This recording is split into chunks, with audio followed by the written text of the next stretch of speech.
നമസ്കാരം. യുക്രൈനിൽ വീണ്ടും റഷ്യയുടെ മിസൈൽ ആക്രമണം 12 പേർ കൊല്ലപ്പെട്ടു. 6 കുട്ടികളടക്കം 90 പേർക്കാണ് പരിക്കേറ്റത്. നിരവധി പേരെ കാണാതായി.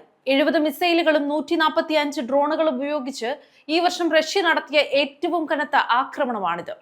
മിസൈലുകൾ വീണ തലസ്ഥാന നഗരത്തിലെ നിരവധി കെട്ടിടങ്ങൾ തകർന്നു വീണു.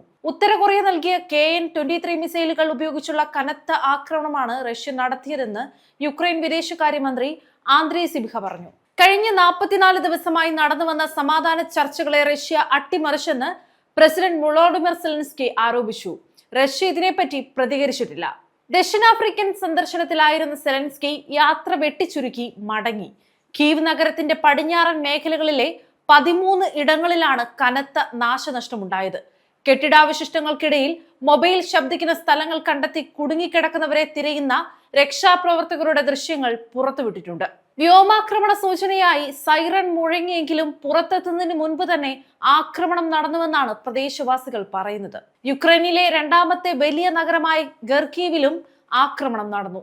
US പ്രസിഡന്റ് ഡൊണാൾഡ് ട്രംപിന്റെ ഇടപെടലിനെ തുടർന്ന് സമാധാന ചർച്ചകൾ പുരോഗമിക്കുന്നതിനിടയിലുണ്ടായ കനത്ത ആക്രമണം ലോകരാജ്യങ്ങളെയും ഞെട്ടിച്ചു. യൂറോപ്യൻ യൂണിയൻ നേതാക്കൾ കഴിഞ്ഞ ദിവസം ലണ്ടനിൽ നടത്തിയ ചർച്ചകളെ തുടർന്ന് സമാധാന ഉടമ്പടിയുടെ കാര്യത്തിൽ കാര്യമായ പുരോഗതി ഉണ്ടായെന്ന് ബ്രിട്ടനും ജർമ്മനിയും ഫ്രാൻസും പ്രഖ്യാപിക്കുകയും ചെയ്തിരുന്നു.